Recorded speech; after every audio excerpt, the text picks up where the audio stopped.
Listo. Entonces, para recapitular, tenemos esta parte de nuevo de la negociación. Si no hay intención de acuerdo, es el regateo. Y luego tenemos la lucha y la agresión. Y luego tenemos la negociación, es cuando existe una intención de acuerdo para obtener un resultado. Y tenemos estos tres modelos en la cual interviene un tercero: la mediación, la facilitación y el arbitraje. El arbitraje es cuando, por ejemplo, el juez hace valer la ley. La facilitación, en este caso, es más como si el psicólogo está en medio de una pelea y solo trata de que haya un proceso de comunicación. Y la mediación, el tercero promueve un acuerdo. Pues aquí tenemos un objetivo para lograr un acuerdo. Y luego ahora sí, vamos a ver esta parte de este esquema de negociación, que tenemos a su vez que el negociador A siempre va a haber un negociador o dos partes, por así decirlo, para que sea más sencillo. Ahí están las dos partes. Ay, a ver, permítanme, porque aquí se salió. Otra vez. Perdón, porque no sé por qué salió. Ahí está. Donde tenemos a las dos partes y al querer negociar, lógicamente lo que queremos es con base en un objetivo. Y entonces el esquema que aquí les planteo es con base a los objetivos para conocer nuestras alternativas y nuestros límites. Y luego siempre va a haber condicionantes o lo que va a buscar el negociador A. Y se fijan aquí en el negociador B, aquí, se ve vienen como que diversas formas o diversos enfoques. Viene el estilo de negociación, el enfoque, la relación de poder, necesidades, nivel de información y grupos de presión, que vamos a ver aquí más adelante para empezar a comprender. Y ahora vienen estos tipos de negociación que yo les voy a plantear todos estos, que son 7 en total, que según el modo, la interacción, la composición. Les puse 2 de composición. Sí, aquí les puse 2 sin querer, una disculpa. Según los niveles de análisis, las partes implicadas y según el ámbito. Tenemos el primero, que es el tipo de negociación según el modo. Y que a su vez, se divide en dos. Según el modo, tiene la negociación explícita y tenemos la negociación táctica.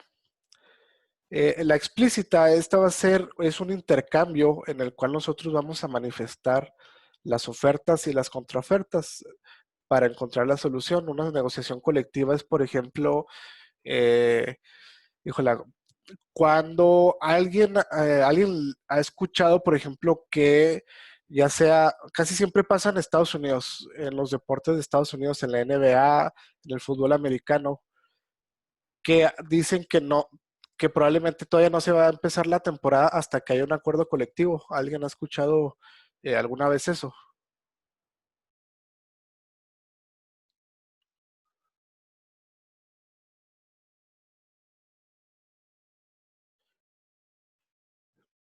¿No? ¿Nadie?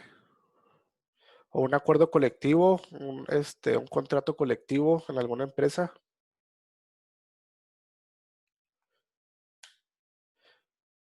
Ok. Me imagino que por lo que habla de colectivo, pues la misma palabra lo dice, el acuerdo es de varias partes, o sea, varias personas tienen que estar de acuerdo para llegar a firmar ese acuerdo. Exactamente. Gracias, Edgar. Es así, o sea, la negociación explícita es cuando es demasiado explícito lo que queremos, las ofertas y las contraofertas. O sea, es como una subasta, como una subasta donde empezamos con 30,000 pesos por un carro. Y luego la primera oferta pues son los 30,000 y la contraoferta son 35, 45, 50. Y eso es un ejemplo de una negociación explícita, donde se ve la oferta y con la contraoferta y la solución es el que termine pagando más, pues esa va a ser la solución porque el objetivo es vender el carro. Y luego en la negociación táctica, aquí las partes no definen una relación tal cual como una negociación o ni siquiera saben que están haciendo una negociación, ¿no? Por ejemplo, de la táctica es esta parte de algunos, cuando nos peleamos con nuestros hermanos y, pues, no sé, no queremos como esa parte de negociar, ¿no? A eso se refiere esta parte de según el modo. Y luego tenemos aquí, según la interacción, esta se divide en tres. Tenemos la distribución, perdón, la negociación distributiva o competitiva. Esta es muy común cuando hay una parte que evidentemente sale ganando y que la otra sale perdiendo. O sea, así siempre va a ser.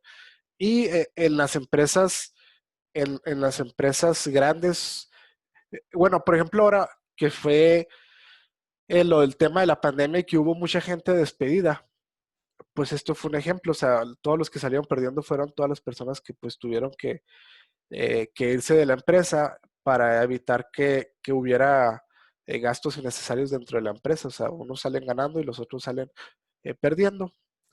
Y luego tenemos la negociación integrativa o cooperativa, que esta es de una más de ganar-ganar. Aquí sí se opta más por el ganar-ganar.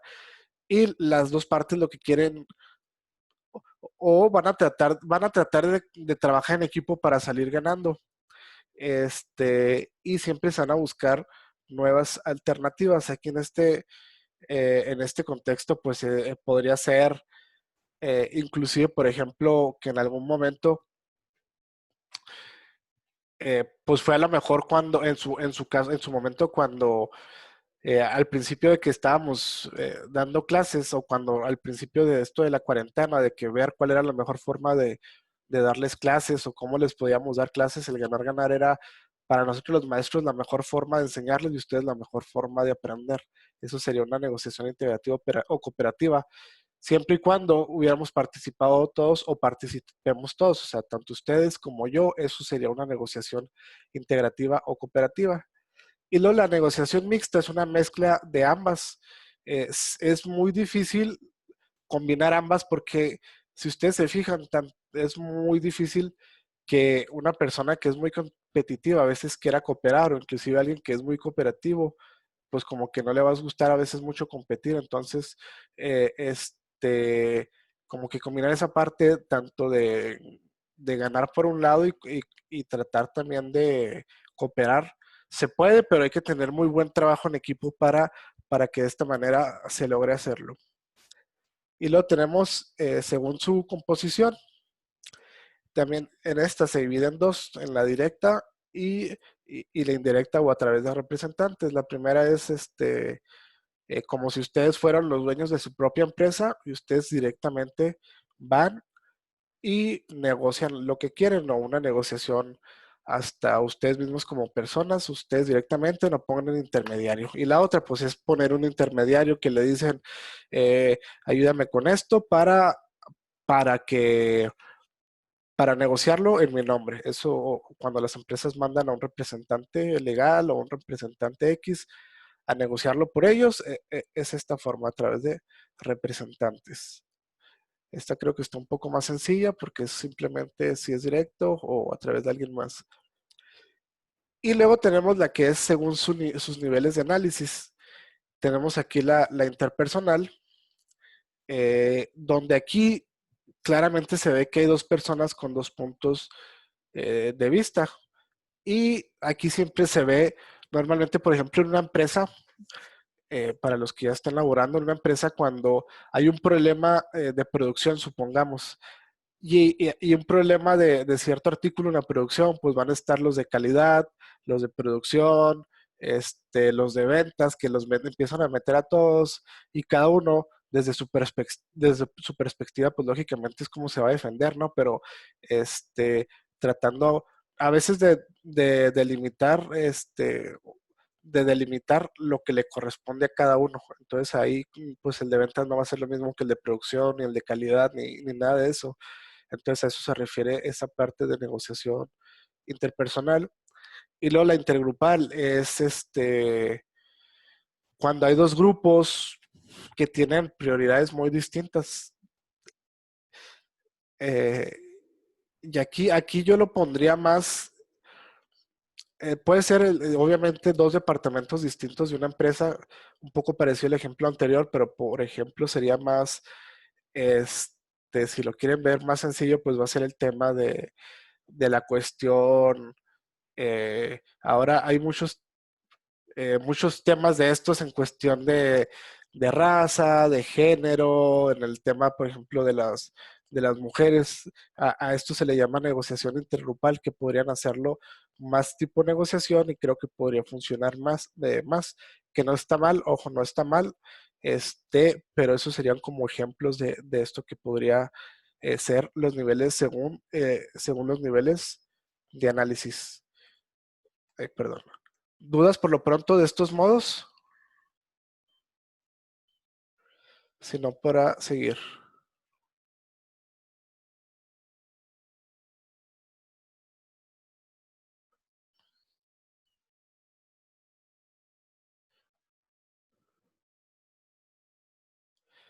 Órale, pues. Gracias. Y luego aquí, los otros dos, tenemos según las partes involucradas o las partes implicadas. Es bilateral cuando solamente hay dos partes en negociación, es así de simple. Y la multilateral es cuando existen pues más de dos partes. Esta, según las partes implicadas, se utiliza mucho en el comercio internacional o en temas internacionales. Por eso son los tratados internacionales o bilaterales o multilaterales. Es bilateral cuando solo hay dos partes. Por ejemplo, se dice mucho que este TIMEC nuevo que hubo no fue un tratado multilateral, sino un tratado bilateral porque Estados Unidos negoció primero con México y luego negoció con Canadá. O sea, que no es México, Canadá y Estados Unidos, sino Estados Unidos y Canadá y Estados Unidos y México. Por eso hay varios analistas que consideran que es una negociación bilateral y no multilateral. Y ya la una multilateral pues va a ser un TTP, un Tratado Transpacífico, donde incluye China, Japón, México, Chile, Australia, todos estos países pues ya se considera multilateral. Y según el ámbito, tenemos esta parte, eh, la diplomática, que es una negociación meramente internacional entre países y que tiene que ver mucho aquí con esta de la negociación bilateral o multilateral. Y puede tener efectos colaterales, sí, por las distintas dinámicas que aquí incluyen ya la cultura, la parte política de cada nación y toda esta parte de situaciones. Y luego aquí otra vez a través de representantes, que es parecida a una que ya vimos que hay intermediarios. Y esto se utiliza, por ejemplo, para la compraventa, para mandar a algún representante de la empresa que haga las negociaciones indicadas. Y el último que tenemos aquí es el de negociación social, que desde un punto de vista interpersonal, cotidiano, las organizaciones es el que hacemos, pues básicamente todos los días con nuestra familia, con nuestros hermanos, inclusive con nuestros amigos, con los profesores. Este es el que hacemos básicamente en lo que hacemos a diario. Esas serían como esas serían las seis tipos de los 6 tipos de negociaciones y que hasta aquí estaríamos acabando el módulo uno. Acuérdense que ahí les puse todos los módulos. No sé si hayan visto todos los módulos de negociación que les puse. Este, pero aquí acabamos el módulo uno. Hasta este punto, todo bien. Y sin dudas, para seguir o quieren comentar algo del primer módulo.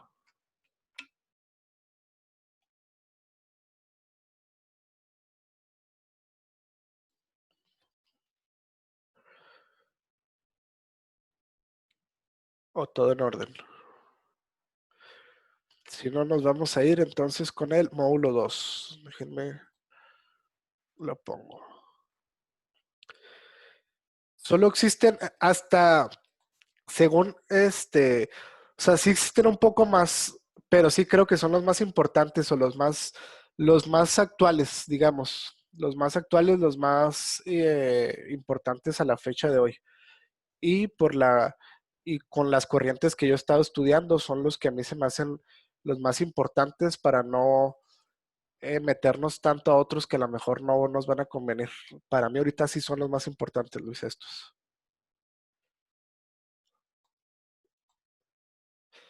Ok, gracias ahí. Gracias, Luis. Entonces, ahora sí, vamos a meternos al módulo número 2. Pero no sé si creo que no lo compartí bien, permítanme. Ahora sí. El módulo 2. Vamos a hablar, aquí este módulo 2 nos habla respectivamente respecto a los conflictos y los conflictos entendiéndolos mucho sobre estas situaciones que siempre nos va a tocar en el trabajo, en las negociaciones, en la misma escuela.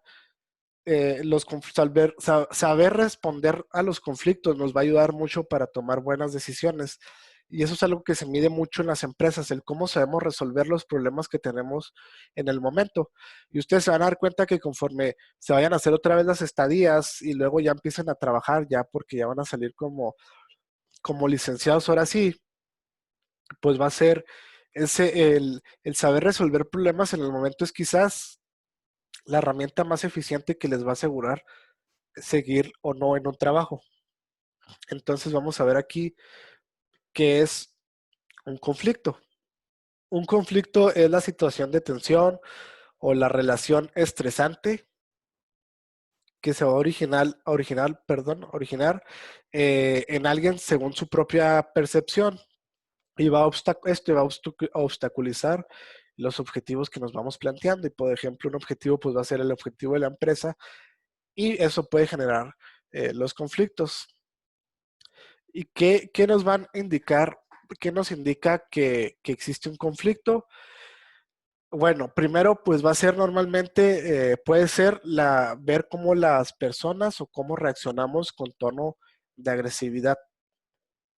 Por eso, aquellas personas que difícilmente son agresivas o que se controlan mucho, son tan buenos para negociar.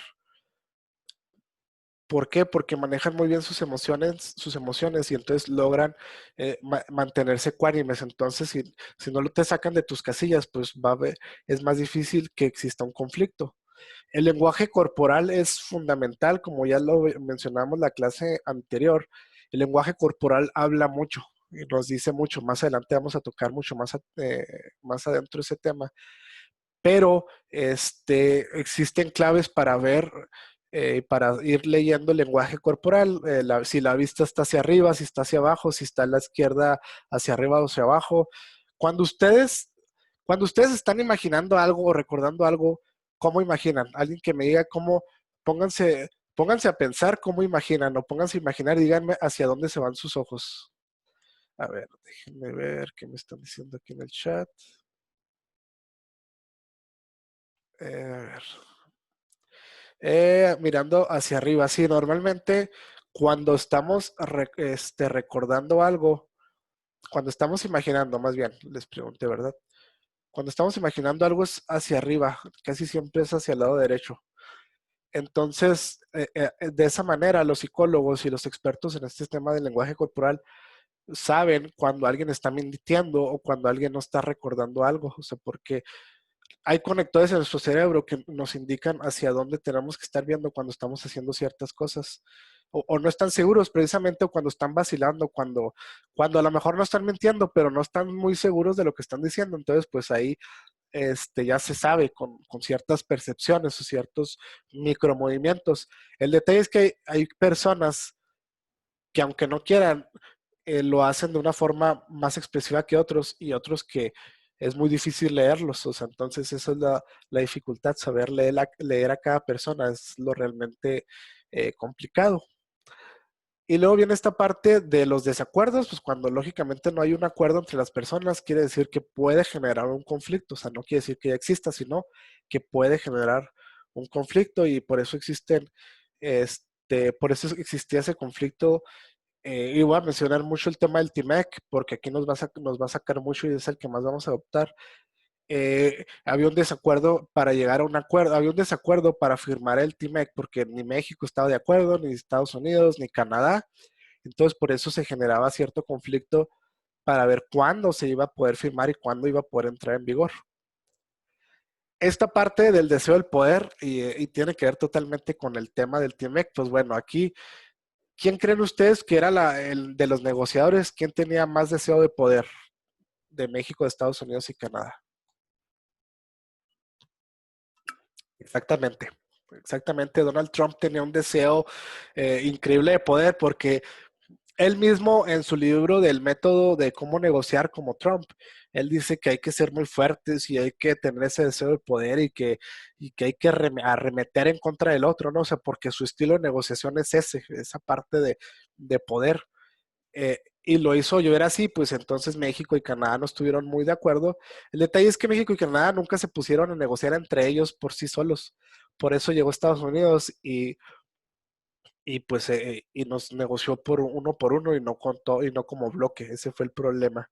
Y luego tenemos la falta de respeto, pues esa falta de respeto de que México va a pagar el muro, de que México va a terminar pagando muchas cosas y en el TIMEC lo vamos a poner, pues es exactamente lo mismo. Ese deseo de poder que se va a la falta de respeto y luego la falta de metas específicas.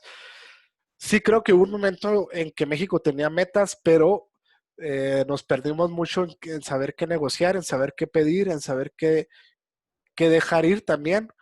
Y dejamos de ir más cosas de las que pudimos haber pedido. Entonces, pues aquí eh, creo que para que México, pues sí tuvo un conflicto grande para la firma del TMEC y aquí estamos viéndolo desde un estilo, desde de una conceptualización, vemos cómo realmente pues, nos faltaron puntos muy específicos para llevarla a cabo bien.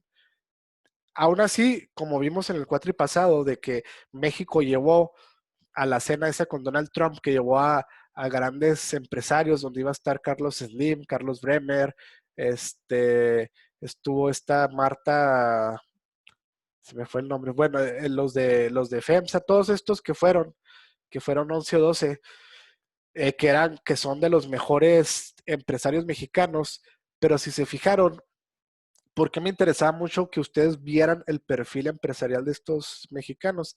Que si bien eran de los grupos más fuertes, como los de Gruma, los de Grupo Cementos, no, perdón, los de Cemex, los de Value, los de impulsadoras de mujeres. Entonces, este perfil empresarial, si se fijaban, para negociar con un estadounidense iba a ser muy diferente. O sea, negociar y esa es otra cosa, negociar con cada cultura es bien diferente, súper, súper diferente, que un poquito más adelante espero que nos alcance el tiempo para verlo, porque quiero verlo, pero en sí no me lo piden en la materia, pero sería muy interesante ver ahí algunos tips para saber cómo negociar con otros países. Pero, por ejemplo, con Estados Unidos son muy agresivos, o sea, ellos en efecto son más agresivos que nosotros los latinos, porque los latinos en general todos somos muy parecidos.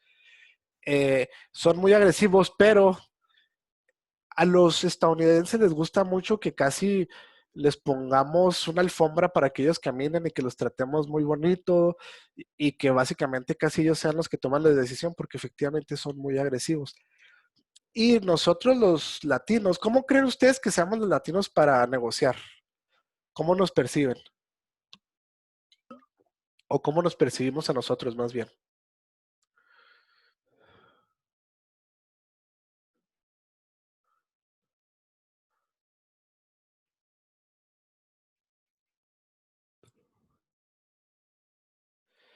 Más amables, ok.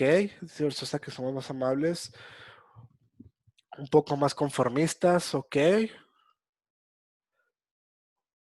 Sí somos muy diferentes, y a lo mejor sí un poco más conformistas o sí, quizás sí un poco más accesibles, sí puede ser por ahí. ¿Alguien ha visto la película de Click de Adam Sandler? Donde tiene un control.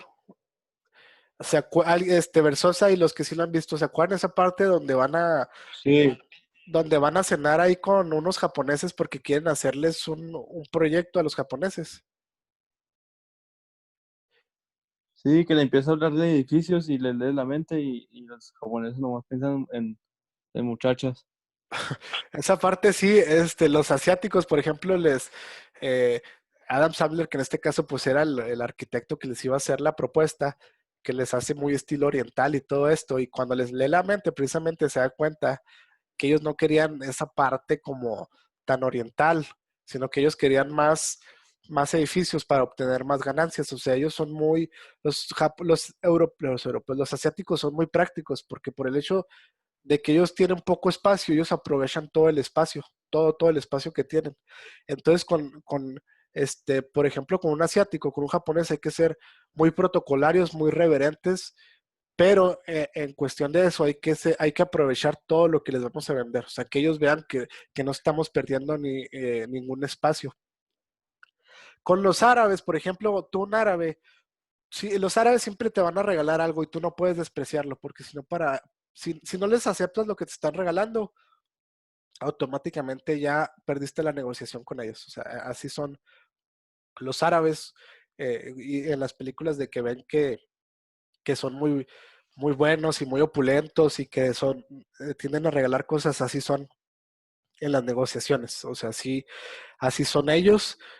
Suena extraño, pero todavía son muy de que solamente el hombre puede negociar. Tan es así que hace 3 meses fue la primera vez de que un país de Emiratos Árabes, de los árabes, pues, o de los Emiratos, nombró una embajadora en el extranjero. Entonces, por ahí va un poco más esa parte de las mujeres.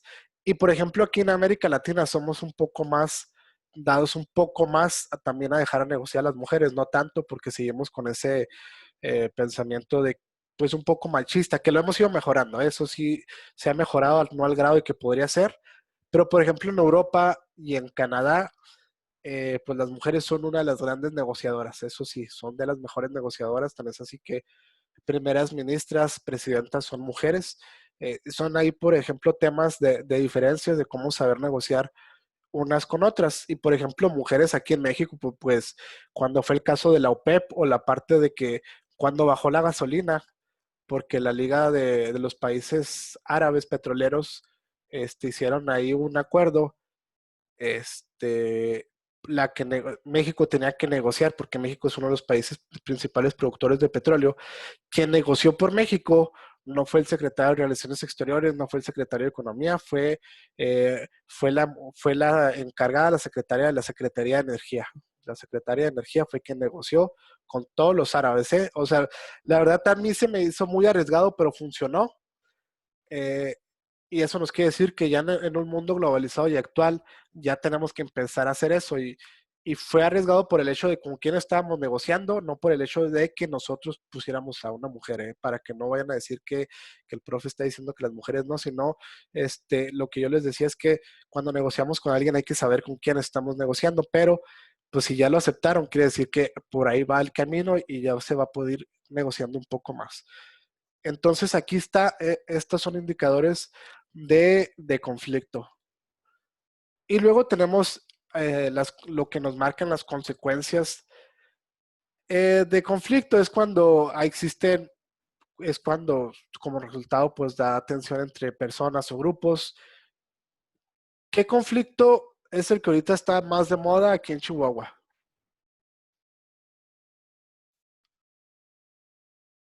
Lo del agua, exactamente. O sea, eso está en boca de todo México y si se fijan, aquí tenemos tensión entre personas o los grupos.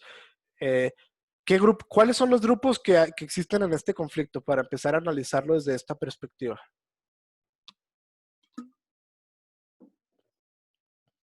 Agricultores son unos. ¿Y quién es el otro lado? Bueno, la Guardia Nacional es parte de, pero vamos a decir que el gobierno federal. Exactamente, gobierno federal que manda pues a la Guardia Nacional y no sé quién más mandó, si a los federales y a quién más haya mandado ahora en últimas instancias. Entonces, efectivamente son el conflicto de agricultores y el gobierno. Y luego, ¿cuál es el choque de ideas o cuál es la necesidad de este conflicto? ¿Qué están exigiendo los agricultores?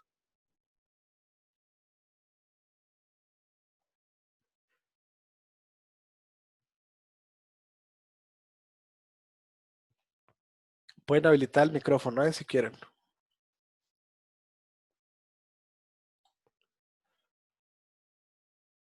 Que no vacíen las presas. Ok, que no vacíen las presas. Ellos dicen que no abran las compuertas porque si no se van a quedar sin agua para los ciclos de riego. ¿Y qué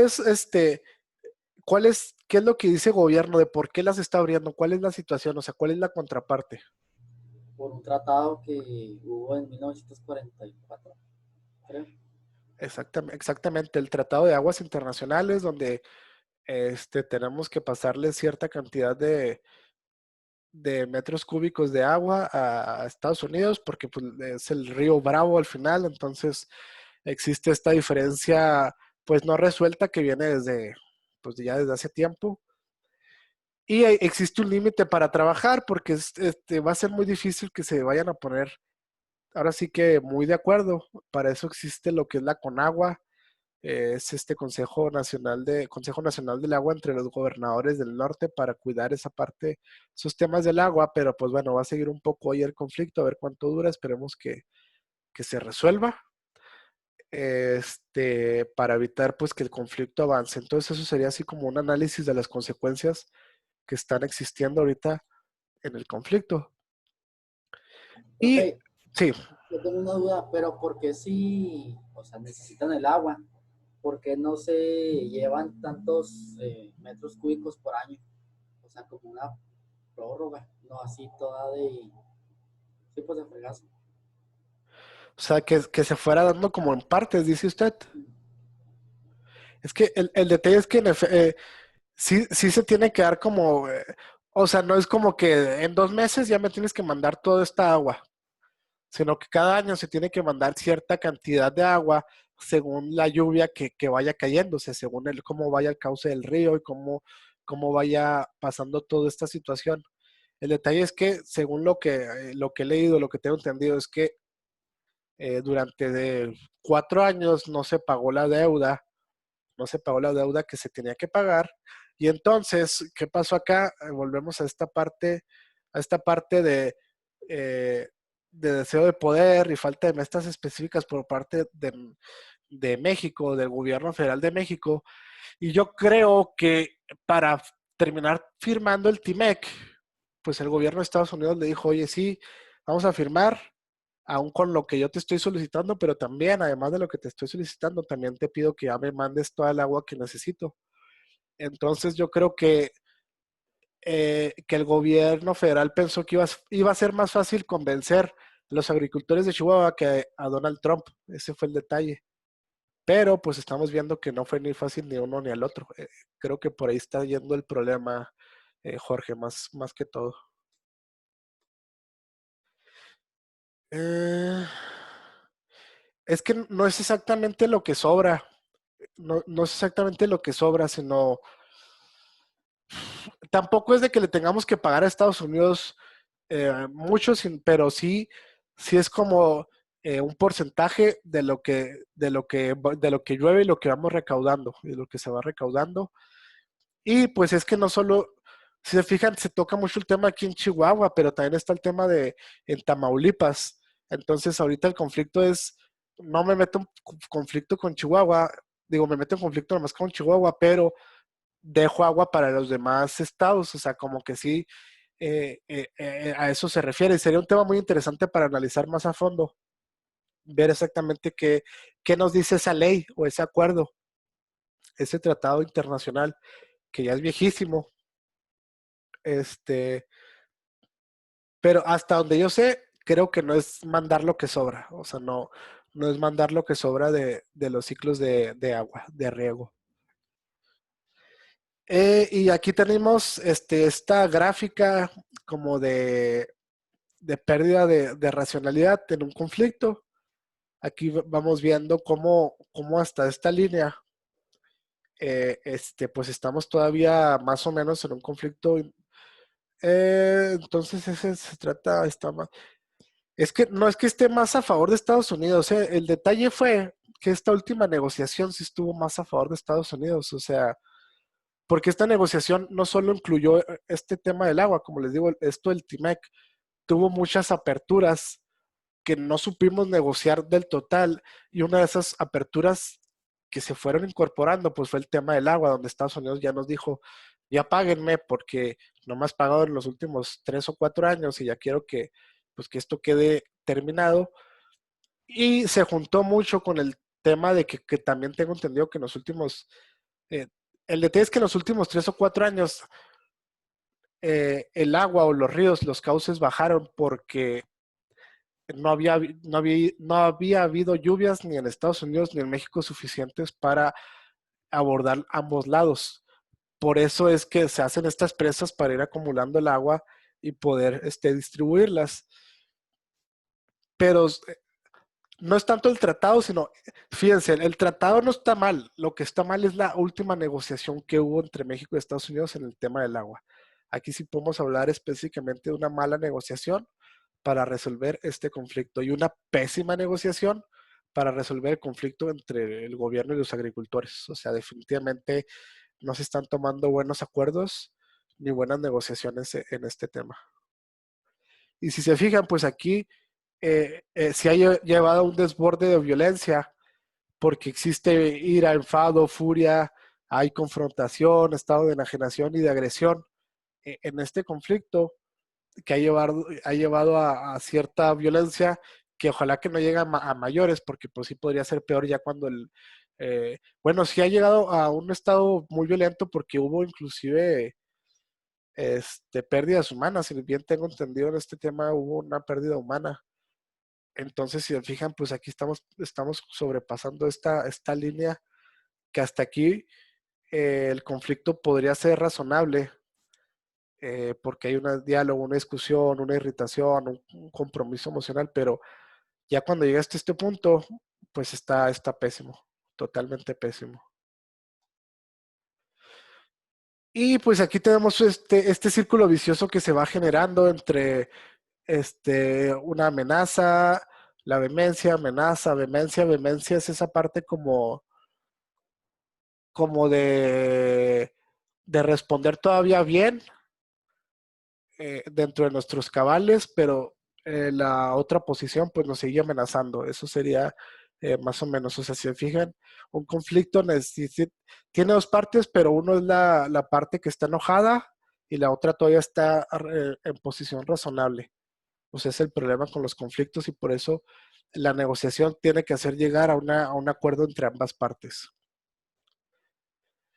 Y aquí tenemos algunos tipos de conflictos.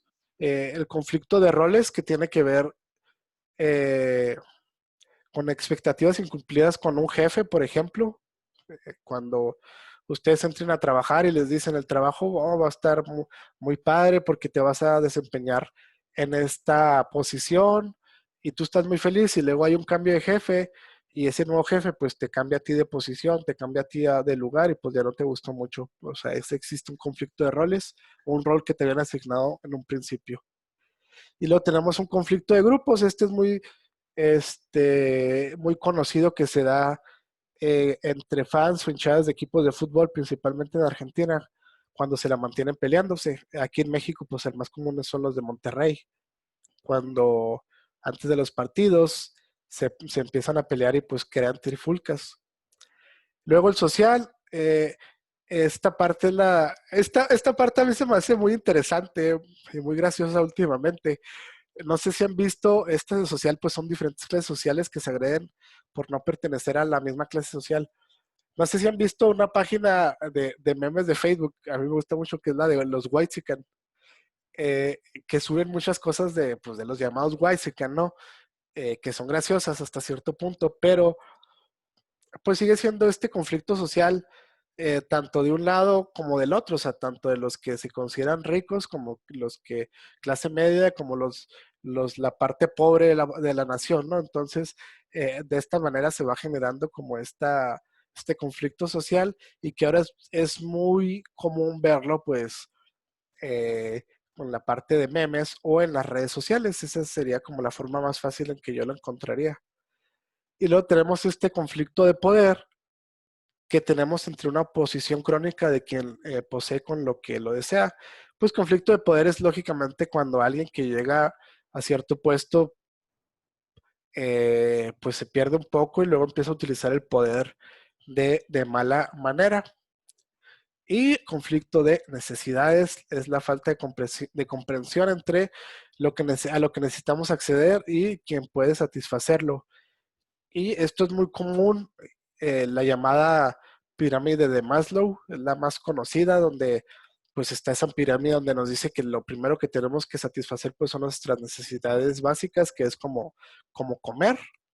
Y luego el siguiente nivel de esta pirámide va a ser el de trabajar o el de vivienda, el de tener dinero para percibir lo básico. Y hay un autor estadounidense que me encanta, que nos explica que la pirámide de Maslow, explicada en tiempos modernos, es si ya comí y si ya me pagaste, ahora quiero que me des un like. O sea, ¿por qué? Porque la tercera etapa es esa dinámica social en la que te sientes a gusto, donde te sientes bien, porque la gente, además de que ves de que estás trabajando, pues te lo está reconocimiento. Es esta parte de autorreconocimiento. Y entonces este conflicto de necesidades, pues tiene que ver eh, con con cubrir esas necesidades de alimenticias o básicas, y luego las secundarias, que es la de un techo, la de trabajar, la de ganar dinero, y ya la tercera, la cuarta y la quinta, pues vienen siendo ya más necesidades que van surgiendo, que actualmente pues es esa parte que les mencionaba que se ve en las redes sociales.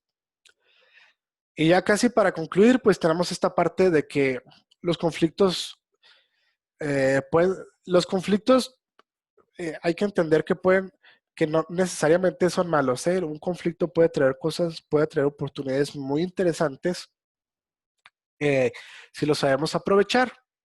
Tan es así que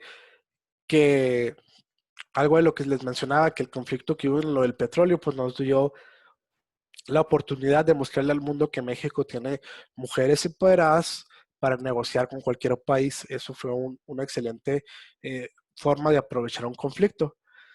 Pero el conflicto puede ser destructivo cuando controla toda la atención.